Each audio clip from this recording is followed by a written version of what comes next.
Some me. people feel it's a metaphysical approach, you know, like with levitation and using Oh, sound. Describe to us how they would move it then with ice. That's fascinating. Grass. All you've really got to do is wait. At certain times of year, like the end of November, beginning of December, when it's been raining and it freezes overnight, you just manoeuvre your stones in vision by sheer hard work. And then you put stakes in the ground to guide the stones. If you look up on the downs up there, Green Street, it stretches up onto the ridge. Well, I'm pointing towards it, by the way. Not that there's any help to you guys, but yeah. It is up there, actually. It is up there, right, yeah. You look, there's a trackway that it looks like tractor tracks with the grass in the middle and two thick gangway. Well, they're actually wider than tractor tracks. And you think, well, the tractors, it's because that was, they purposely arranged the grass down the centre, put their stakes in either side and just shoved the stones in. And that was 3/4 of the journey was done really easily because they were sliding them like giant curling stones. Down the kind of trackway. Yeah, down the trackway, yeah. That's something that Busty Taylor pointed out, probably about 10 or 12 years ago. I remember him discussing that. So you feel that they were moved in the winter, on the ice? Certain times of year, especially special times of year when the conditions were favourable. These people knew the environment 10 times better than we do. People say to me, young people say to me, how do I learn to be a druid sort of thing? You get the Boys Wonder Book of Geology out of the library and you start with learning about the earth. Because our belief system is to honour the earth and understand the earth. That's where my heart is. And work with the cycles of the earth. You work with the energies of the earth as well. These are these explainable but unexplained, if you like, that things that every time you think you've got the measure of them run you ragged, don't they? But the stones themselves are unique. In as much as they're 70% quartz crystal. You'll find other temples around the country, other sites. When I put myself through the initiate stages in the 60s, we only knew of about 40 temples in Britain. There's now at least 1,400, if not more. And the majority of them are constructed of different types of stone, as if it's like a giant geology lecture. You go to Stanton Drew, it's one type of stone. We were there yesterday. You go up to Long Meg, up at the top of the Lake District, it's a different type of stone. You go to Anglesey, different type of stone again. The green stone there, they got the bronze from, you know, and so on and so on. Around the country, you go down to Dartmoor, it's different stone. So why do you think that is then? Different stones have different properties. They have different magnetic faults to them. They have a different, from your side of understanding, and also they have a different, sometimes an acoustic effect as well. Their ability to transmit and absorb sound. I describe Avebury as standing in the cone of a giant loudspeaker. And you know as well, perfectly well as well, that Stonehenge, you have this amazing acoustic effect in these places. You can throw your voice from the centre of Avebury. The Romans did a lot with amphitheatres. You could stand in the centre of a Roman amphitheatre and project your voice to the audience. Avebury, the same thing works at Avebury. All right, Avebury's lost a lot of its stones now and there's traffic noise and houses and trees in the way, but you can certainly conduct some experiments to play with it. You know? And we have various people wanting to do experiments here with sound projection and so on and so forth. Yeah, we did do an experiment when they were investigating Silbury Hill. Basti and I were involved in that as well. That was quite fascinating. Describe to our listeners what went on in that experiment, Terry. They brought a group of Irish musicians over, who brought all sorts of instruments they would have played here maybe 4,000 years ago. Harp. And flutes, a wind instrument, and stringed instruments, and so on and so forth. And one of those amazing battle horns. And the battle horn thing was almost deafening. It was astonishing how good it was.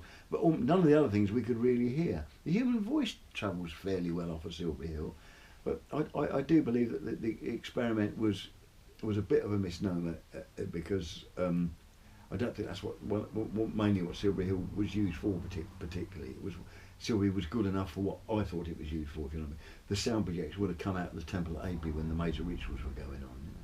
So what would it have sounded like when our ancient ancestors were in the centre of Avebury? Remember, the only noise we had back then was thunder, bird song, and the occasional animals, you know. Their world was much quieter. And to see a stone construction anywhere was amazingly powerful to the ordinary folk, because the ordinary folk lived in what we would call temporary housing, something that they built out of natural trees and twigs and branches and mud and things like that that lasted 50 years, 100 years. Nothing seemed to be particularly permanent because they'd only really started to move away from being hunter-gatherers. They hadn't really found the need to building stone. There were no stone houses. Do you think they were more sophisticated though than what archaeologists lead us to very believe? much so. Very much so. Their knowledge of the environment that they lived in. You've got to say, why did that? There's a whole bunch of reasons why they built this place here. We don't get earthquakes here for a start. You've got beautiful fresh water here, all year round. Mm. These are where do you go today to go and get a nice 3 or 4 litres of clear drinking water? A long way. Yeah, right. Yeah. If it doesn't come out the tap, when it stops coming out the tap, that is the argument. When the water stops coming out the tap, where do you go? And they cleared the land here before agriculture came here. There was animal husbandry going on here on a grand scale.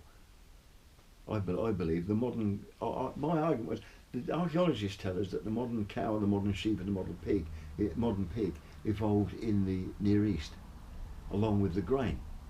I say no. They evolved the grain. I accept that because this Garden of Eden place where they found the wheat and the barley. Yes, they can prove it archaeologically, but the animal bones, I believe that was what we traded for the technology. You couldn't buy things in those days. Money didn't exist. You traded technologies. We've got these.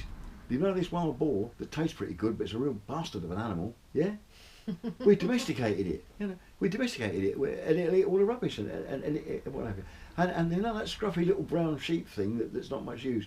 We domesticated that. Look, it's got lots of wool on it, and we domesticated the aurochs, which was this ferocious, huge animal. Mm. We domesticated it into the model cow. We can milk it, and we've got a good supply of it, and it's nice and docile. But they cleared the land around it. Another reason, the chalk downlands are easy to clear. You can get the roots up.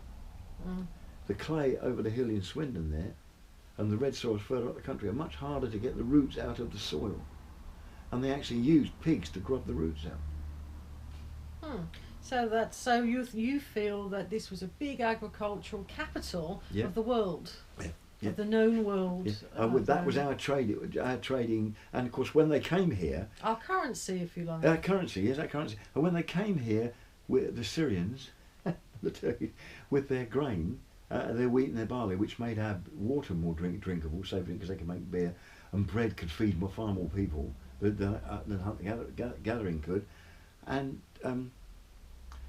I say to people jokingly, when you go to Syria or Turkey or somewhere like that today and you plant, you have to be very careful, very good. You have to husband it really carefully to make it work. Here, you can put a stick in the ground around here and it grows. We get 8-foot stinging nettles around here. Everything grows like I cut my lawn every 2 weeks. This land is so fertile. Agriculturally you can plant in it, and it survives. It recovers. The farmers get three crops around here. It is remarkable how fertile year after year the produce here is second to none. Even today, isn't it? It really is. Archaeologists will tell you that the Neolithic agriculture here was so good we didn't exceed it until 1850, when they started to have 4-furrow ploughs and steam engines and tractors to pull things and things like this. Wow, they were that good. The Romans. One of the reasons the Romans came here is because we were selling them grain. They were fed up with paying for it. So come and take it. Terry, let's go back to Avery. Yes, sorry, we've run off a wee bit. Yeah, no, it's fascinating. But with the two lovely circles we've got in the centre, one has 27 stones, one has 29. These David Furlong recently you disputed David Furlong, have you? I've known David here. So what makes you say 27 then? 27 and 29. You're because same there as, are 27.6 days in a lunar month, which are very difficult to observe because of the odd number. So you have 2 observers, one in the sun circle, one in the moon circle, and they triangulate where the moon rises and where the moon sets, and align it with stones around the outside edge. the 98 stones around the outside edge. Yeah, and that helps you The work greater circle. the outer ring. Yeah, the 98 rings, stones, small stones around the outside edge, which also includes the 4 major entrances, which also have a male and a female influences. Each of the female stones has the chair in it. The southern entrance that we all know has a chair in it. The eastern entrance, which has fallen over, still has a chair in it. The only sketch we've got of the northern entrance shows the female stone, which is gone, having had a chair in it. You know. So I'd just like to butt in for one moment and say just say to the listeners that myself and Bessie Taylor, we discovered a sun alignment at one of those seeds. So if you want to get our book, Avebury Sun, Moon and Earth Energies, go to the website. Carry on, Terry. I'm joking. I haven't written the book, so I'm all right. I'm quite yes, so triangulation allows you realise that the cove stone is the centre of the circle, and you're going to say, excuse me, Terry, that's nowhere near the middle. Yes, well, of course, the moon doesn't follow a circle around the earth, it follows an ellipse. So it allows you to predict that. And the advantages of this is, if the moon is close, the gravitational pull of the moon is greater. That means you're going to get more chance of bad weather, tsunamis, less stable weather, less predictable weather. But when it's being pulled away to the southern part of the circle, where it's been pulled away by Saturn, the 5 planets they work with, Saturn, Jupiter, Mars, Venus. Yeah. So yes, so it's a sort of a Whitmore's almanac, if you like, or what do they call it? The Whitmore's is a trade name, but the sailors have used an almanac. Old Moore's almanac. That's it, Old Moore's almanac, which we used to use to predict the cycles of the moon, so we could predict the weather, the high tides, the low tides, and so on and so forth. Again, it all improves our ability to be more successful at agriculture. So Terry, we're going to draw this interview to a close because this is part 1 with you, and you are such a fascinating arch druid, that we will be back. And Terry, I really like the idea of Avebury being a weather predictor to a certain degree. Agricultural capital and almanac. And we'll discuss the second part of our interview soon. Thanks a lot, Terry. No problem at all. Thank you. Stop. Oh, the light went out.